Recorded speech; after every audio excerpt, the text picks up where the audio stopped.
Yo, what is going on, guys? It's Juan Solo here with ASQD Gaming, and welcome back to the channel. Thank you all so much for tuning in today for some SCUM. I am so excited that this game has finally came out. It just went up on early access yesterday, and this is basically an open world hardcore survival game. And then a lot of people, what you guys are going to be doing is comparing it to DayZ, but there are so many more cool features in this game than DayZ, and it runs a lot smoother from day one.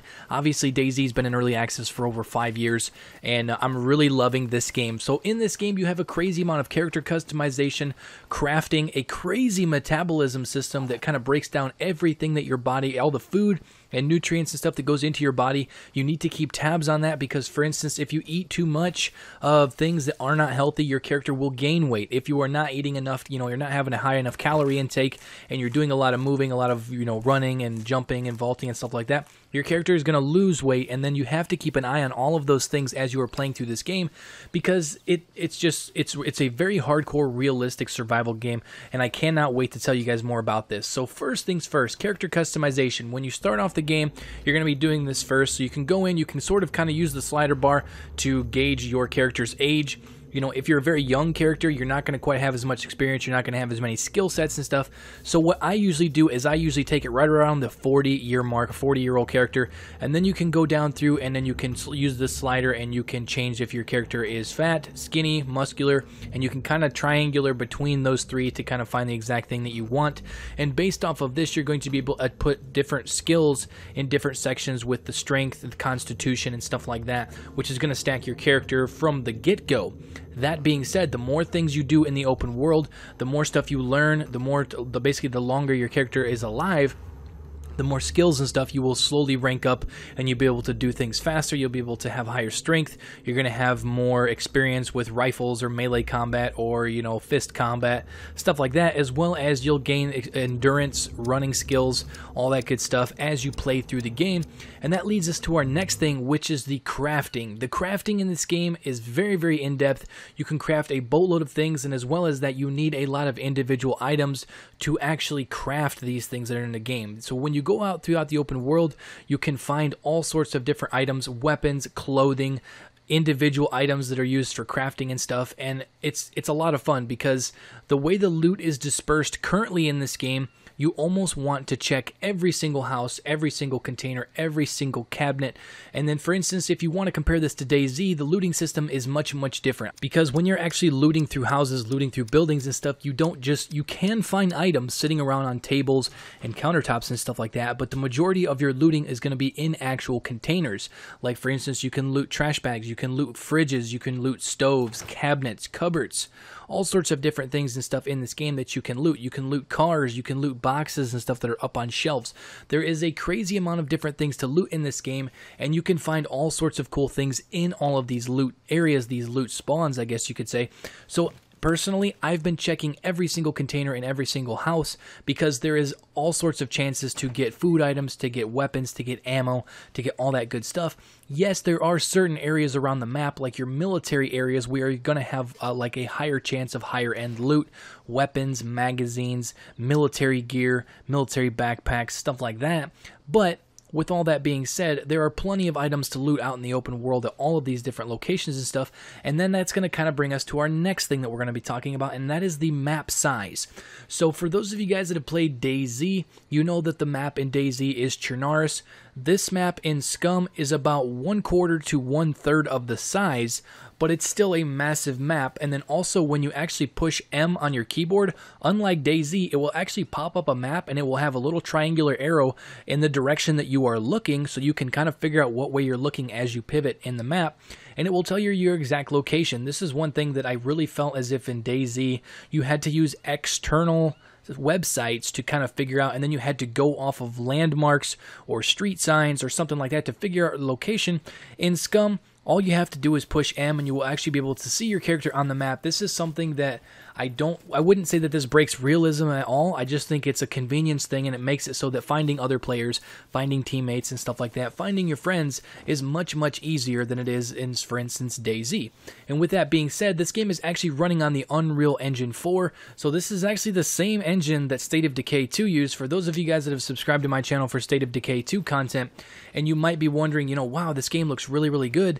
If you want to look at it from an engine standpoint, it's running on the exact same engine as State of Decay 2. It was just utilized much differently, and in my opinion, it was utilized much better in the development of SCUM. And then also take notice, guys, that there's only actually 17 people at the development studio that made SCUM, and it's this massive open world that has a crazy bunch of in-depth survival mechanics, as well as the metabolism system, which actually I'm going to pop some images, or I'm actually going to pop some footage up real quick on screen right now of the metabolism tab that you can go to while you're playing in-game. So this shows you all of the things that you could possibly even want or think, or even some things that you wouldn't even want to know that are in this game. It gives you on this screen. You know, you have all your BPM, your heart rate, your blood pressure, all that stuff over on the top left, and then you have a bunch of stuff over on the top right, which kind of gives your calorie intake, as well as some of the things that you're intaking into your body, how much like your calories are burning, how much calorie your intake, all of your different vitamins and stuff that you're actually consuming with individual food items and stuff in the game, as well as down in the bottom right, you can see that how full your stomach is by a percentage, as well as your bladder and your colon, because yes, guys, you do have to pee and poop in this game. I have no idea what happens if, for instance, your character needs to pee or poop and you choose not to. I don't know if that's going to have any effects on your body or not. I haven't really had that happen yet. But for instance, it will notify you if your bladder gets too full. It will notify you with a little indication down in the bottom left-hand corner of the screen, right above the, basically I would call it the HUD, where it shows your stamina, where it shows your energy, your hydration, and your health down there in the bottom left-hand corner. It'll have a little indicator above that that says that you need to urinate, or you need to poop, I guess you could say.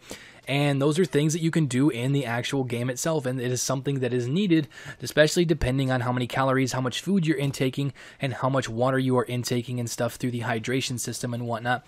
Which also, like I said, down there in the bottom left-hand corner, that is your, basically your HUD. That is something you do need to keep an eye on as you run at higher speeds, as you're running uphill, stuff like that, or as you're vaulting or swinging melee weapons and stuff like that. It is going to use your stamina, and obviously your health is all going to be determined by, for instance, if you get hit by zombies and stuff.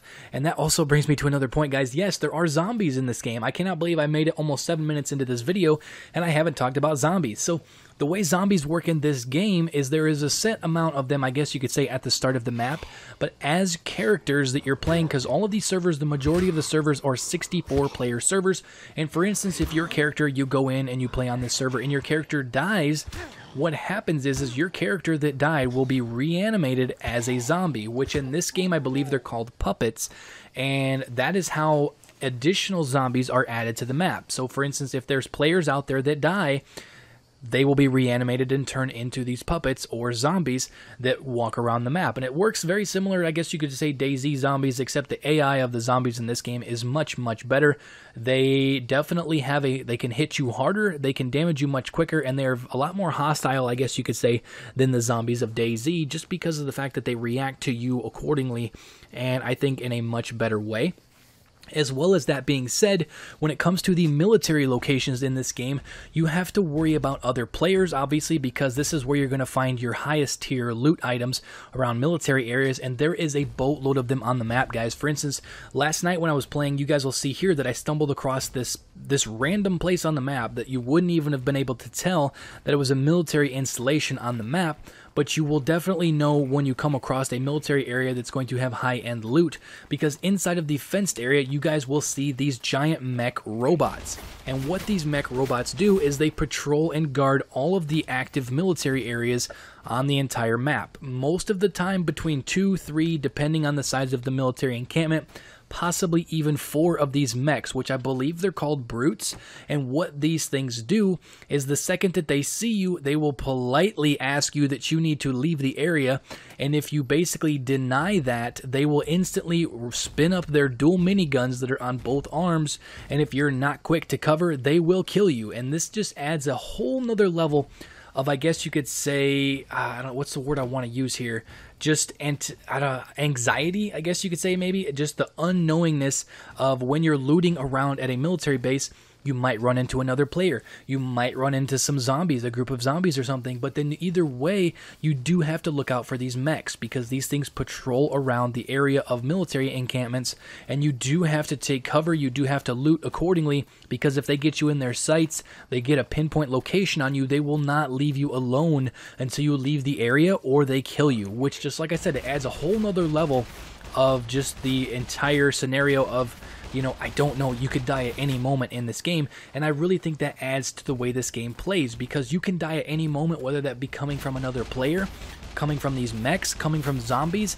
It's very in-depth when it comes to the things that can kill you in this game, as well as there are actually animals in this game that can kill you as well. There are bears, there are wild boars, there are deer, rabbits, all sorts of wildlife and stuff in this game to hunt, kill, and use for food, as well as them using you for food. And basically the entire concept behind this game is you are a bunch of prisoners that basically get dropped off on this island and you are being filmed. You'll see this little robot sphere that's flying around and stuff on the map, and he will come down and basically stare straight into your face, and this is basically a camera that is filming all of the actions and stuff that's going on this giant multiplayer open world map. And in all sense, it's basically the way it's kind of constructed. I'm not going to call it a battle royale because it is not a battle royale. It is an open world survival game. But the way this is depicted from these little robots flying around trying to film stuff, it's almost as if all of these convicts or whatever were dropped on this island to see who would be the last one alive. But by no means, guys, is this a battle royale game, because it is not. But also, with that being said, there are more things to this game than just the open world survival.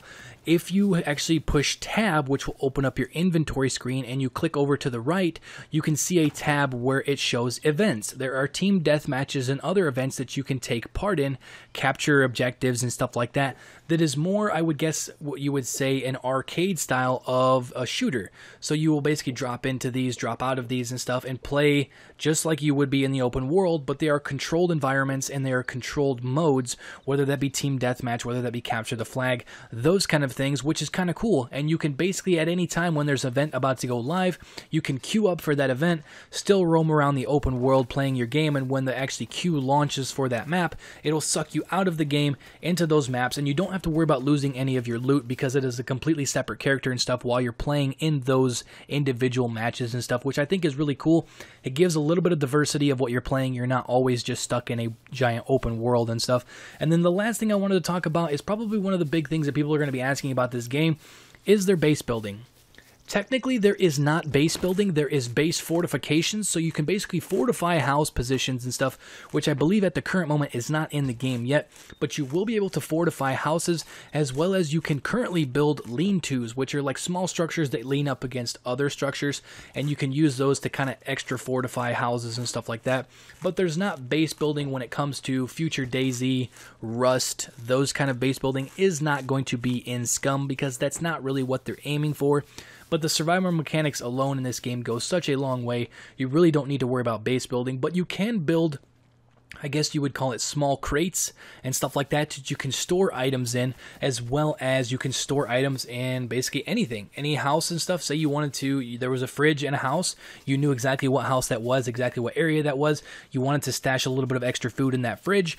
Those items will stay there for a certain amount of time, and actually, as of right now, I have no idea how long that is, especially on like the official SCUM servers, but you can buy your own server, and that's probably what me and a bunch of guys that I normally play DayZ with will do in the future, is get our own server and set up our settings to however we see fit, open it to the public, and let you guys, anybody who wants to play SCUM, come into the server, but we will have it set up so that easily you can store items in certain areas and stuff like that and not have to worry about losing them because the persistence will stay after server wipes and stuff like that.